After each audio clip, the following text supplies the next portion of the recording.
በዓለማችን ላይ ከ2 ቢሊዮን ሲኒ ቡና በላይ በየቀኑ ይጠጣል።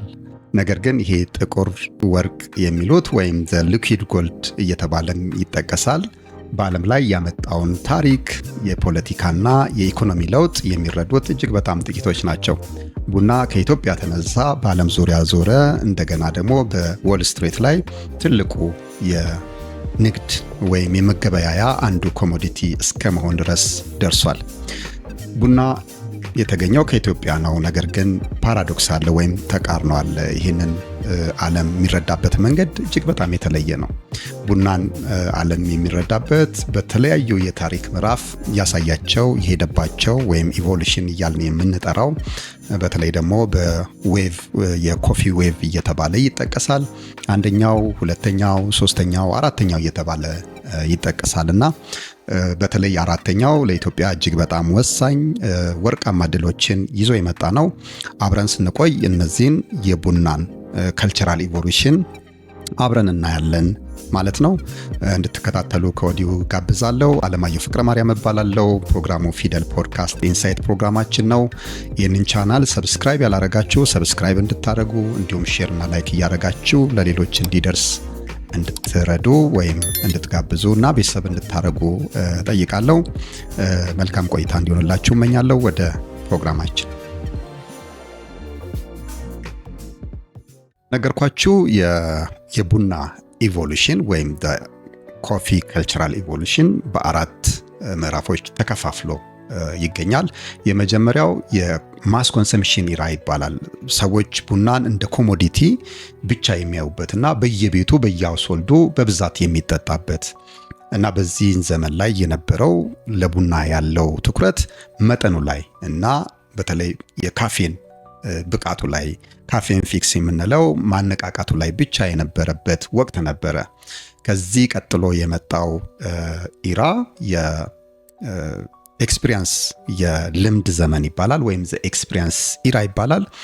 በተለይ ደግሞ በግሎባል ደረጃ እንደነ ስታርባክስ ያሉና ሌሎች ታዋቂ የኮፊ ሾፖች፣ ካፌዎች በተለይ ሰርድ ፕሌስ ብለን የምንላቸው የላይፍ ስታይል ካፌዎች በስፋት የመጡበትና ቡና መጠጣት እንደ ስታተስ ሲምቦል የሚታይበት እንደ ክብር የሚታይበት ሰዎች በእነዚህ ሰርድ ፕሌስ በምንላቸው በመኖሪያ ቦታና በስራ ቦታ መካከል አማራጭ ያስፈልጋል ተብሎ ሰዎች ሶሻላይዝ የሚያደርጉበት አልፎ አልፎ ስራቸውን የሚሰሩበት ቦታዎች እየተስፋፉ በመሄዳቸው በብራንድ ደረጃ እየታወቀ የሄደበት ቡና በስፋት እውቅና ያገኘበት ወቅት ነበርና ይሄ የኤክስፒሪየንስ ኢራ እየተባለ ይጠቀሳል።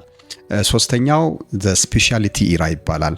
ሰዎች ከኤክስፒሪየንስ ባለፈ ስለ ቡና ቴስት ማወቅ የጀመሩበትና በተለይ ቡናን እንደ ወይን ማየት የተጀመረበት ቡናው ከየት መጣ፣ ኦሪጂኑ ምንድነው፣ ቴስቱ ምን ይላል የሚለውን ማየት የጀመሩበትና የፍሌቨር ፕሮፋይል መደረግ የጀመረበት ለምሳሌ በሀገራችን የእርጋ ጨፌ፣ የጂማ፣ የቦንጋ ልንል እንችላለን እና የተለያየ ፕሮፋይል አላቸው።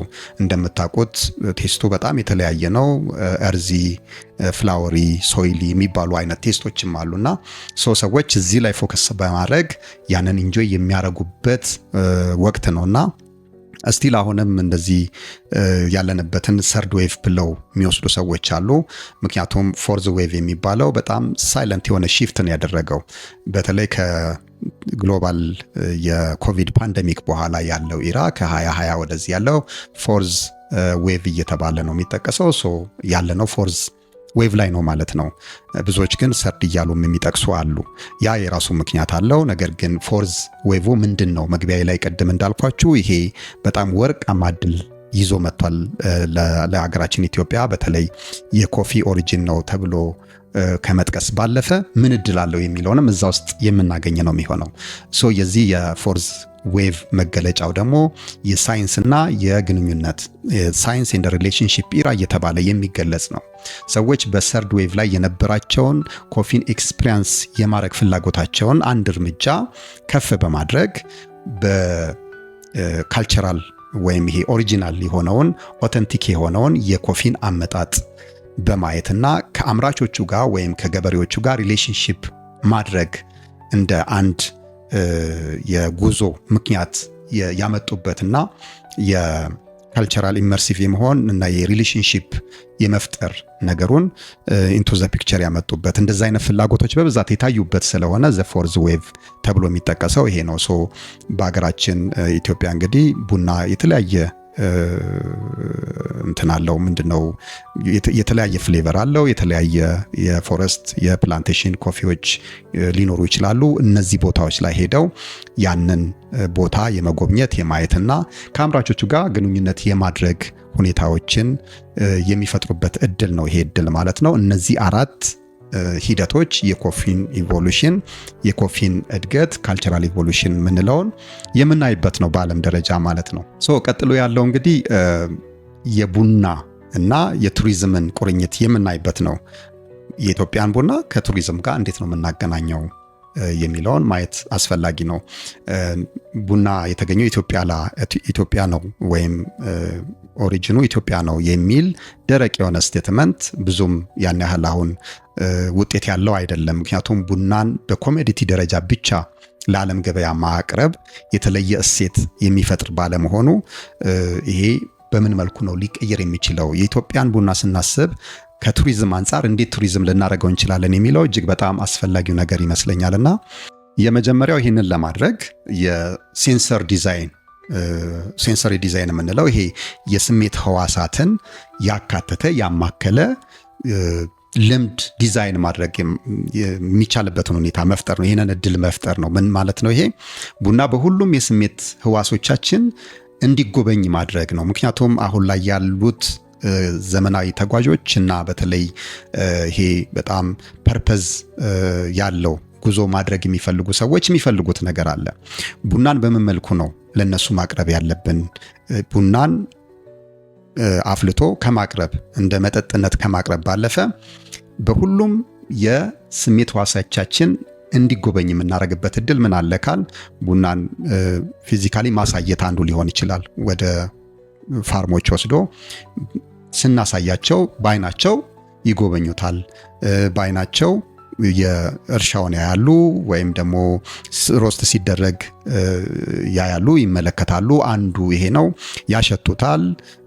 በጆሮአቸው ደግሞ ሲቆላም ሲፈጭም ያዳምጡታል፣ ቴስት ያደርጉታል። ስለዚህ በአጠቃላይ በሁሉም የሴንስ ኦርጋኖችን ወይም የስሜት ዋሳችን ቡናን እንጎበኘዋለን ማለት ነው። እንደዚህ አይነት ኤክስፒሪየንስ ማድረግ የሚፈልጉ ጎብኚዎች በጣም እየተበራከቱ ነው ያሉት በዓለም ዙሪያ።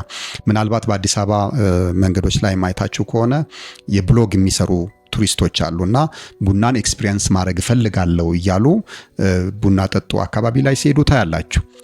ምናልባት እዛ አካባቢ እንደ ጉድለት የምናነሳቸው ነገሮች አሉ፣ የቋንቋ ሊሚቴሽኖች አሉ፣ ያንን ያለመረዳት ነገሮች አሉ። እዛ ላይም በምን መልኩ መስራት አለብን የሚለው አንዱ ይሄ ነው። ባይ ዘ ዌይ ቡናን የቡና ኦሪጂን ነች ኢትዮጵያ ሲባል የቡና መገኛ የሆነችው ኢትዮጵያ ላይ መጥቼ ቡናን ቴስት አድርጌ ምን እንደሚል ማየት ፈልጋለሁ። ከዛ ባለፈ ደግሞ ሁሉንም ፕሮሰሱን ማየት ፈልጋለሁ ሲሉ ኤክስፒሪየንስ ማድረግ የሚፈልጉት በእነዚህ የሴንስ ኦርጋን ነው ማለት ነው። እያንዳንዱን ሂደት ማየት ይፈልጋሉ ማለት ነው። ይህን ማለታችን ነው አንድ። ሌላው እንግዲህ የናሬቲቭ ቱሪዝም የምንለው ነው።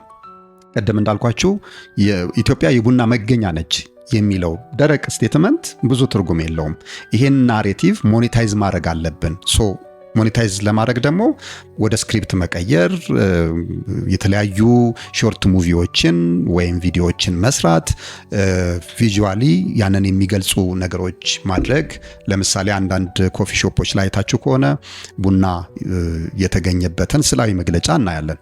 ካልዲ አለ፣ ፍየሎቹ አሉ፣ ቦታው አለ፣ መልክዓ ምድሩ አለ። ይሄ ናሬቲቭ ነው ለምሳሌ። ይሄን ናሬቲቭ ቱሪዝሙ ላይ በደንብ የመስራቱ ነገር ነው። ሌላው ከዚህ ጋር የሚያያዘው የአግሪ ቱሪዝም የምንለው ነው። የኮፊ አግሪካልቸራል ቱሪዝም የምንለው በተለይ አሁን ላይ የመጣ ያለ የቢዝነስ ሞዴል አለ።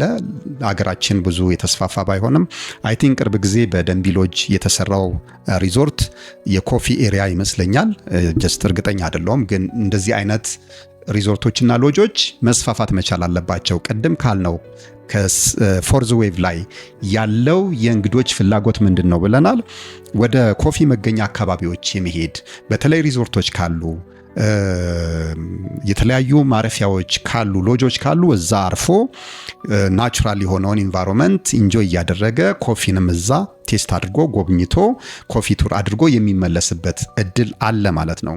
በተለይ የወደፊቷን ኢትዮጵያ በዚህ መልኩ ብናስበው፣ ምክንያቱም ትሬንድ ስናይ አሁን ላይ በጣም ሰዎች ዲጂታሊ በርናውት አድርገው በተለይ በኤአይ እና ይሄ በጣም ኖይዝ ኢኮ የበዛበት ዓለም ውስጥ ስለሚኖሩ ከዛ ብሬክአውት ማድረግ ይፈልጋሉ። መሄድ የሚፈልጉት ወደ ከተሞች አይደለም። አሁን አዲስ አበባ ላይ ብቻ መጠበቅ ያለብን አይመስለኝም።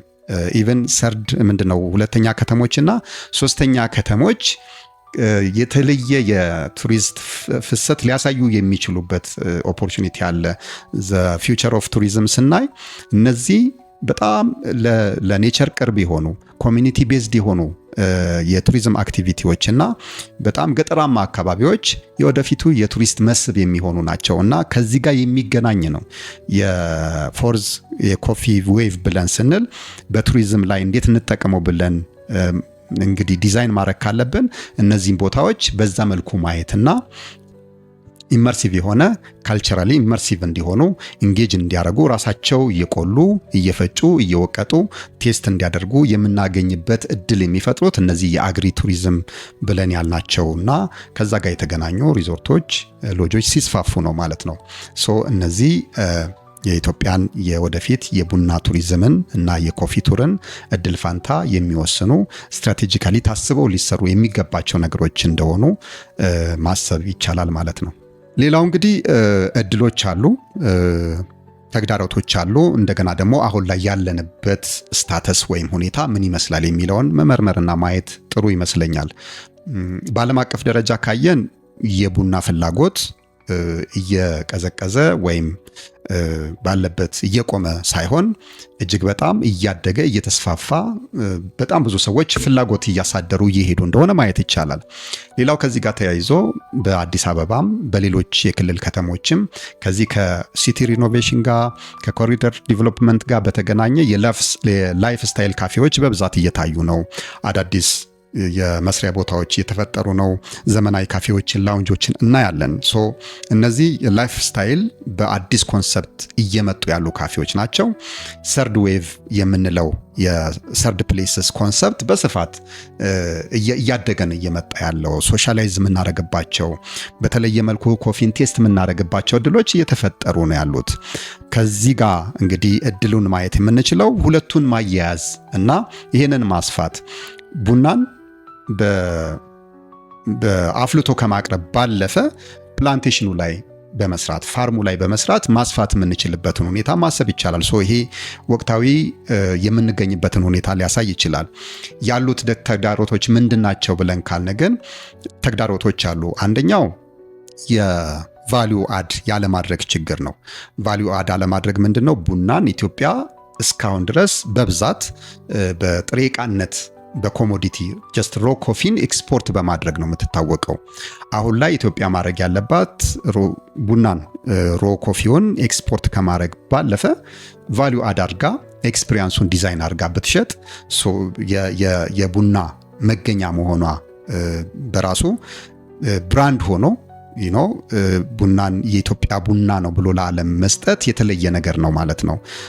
አንዱ ያለብን ቻሌንጅ ይሄ ነው ብዬ አስባለሁ። ይሄ መቀየር መቻል አለበት። ሌላኛው የስትራቴጂክ ፍሪክሽንም አለብን ወይም የስትራቴጂ ተግዳሮት አለብን። እንግዲህ እንደ ሀገር የኢትዮጵያ ገጠራማ ቦታዎች ወይም እነዚህ ፋርም የኮፊ ፋርም ያለባቸው ቦታዎች በመሰረተ ልማት የተሟሉ አይደሉም፣ ይታወቃል። ኦብቪየስሊ እነዚህ ነገሮች ስትራቴጂክ ፍሪክሽን የምንለውን ወይም እንደ ተግዳሮት የምናነሳቸውን ችግሮች የሚመለከቱ ናቸው። እንግዲህ አንድ ወደ ኋላ ሊጎትተን የሚችለው ይሄ ነው። ቱሪስቶች ሲመጡ ደህንነታቸው ተጠብቆም ጭምር ወደዛ ቦታ ሄደው ያንን የኮፊ ኤሪያ ኮፊ ፋርሙን እና እዛ አካባቢ ላይ ወደፊትም ለሚለሙ ሎጆች የተሟሉ መሰረተ ልማቶች መኖር መቻል አለባቸው።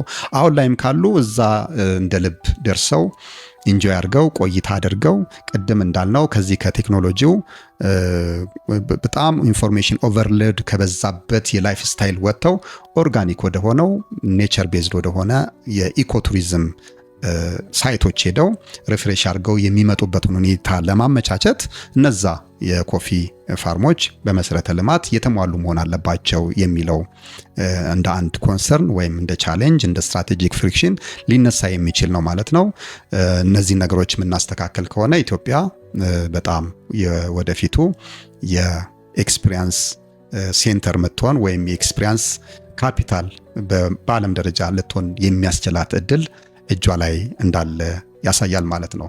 ለማጠቃለል ያህል እንግዲህ ባለንበት ወቅት ሰዎች የዚህ አርቲፊሻል ኢንቴሊጀንስ የቴክኖሎጂ እና በአጠቃላይ የኢንፎርሜሽን ኦቨርሎድ የሚጨናነቁበትና ዲጂታል በርናውት የሚሆኑበት ወቅት ላይ ያለ ነው። ይህንን እድል ኢትዮጵያ ተጠቅማ የተለየ ኤክስፒሪየንስ ለዓለም የምትሰጥበትን ሁኔታ ማመቻቸት መቻል አለባት ብዬ አስባለሁ። ምናልባት እናንተ ጋር ያለውን የኤክስፒሪየንስ ሼር ልታደርጉን ትችላላችሁ።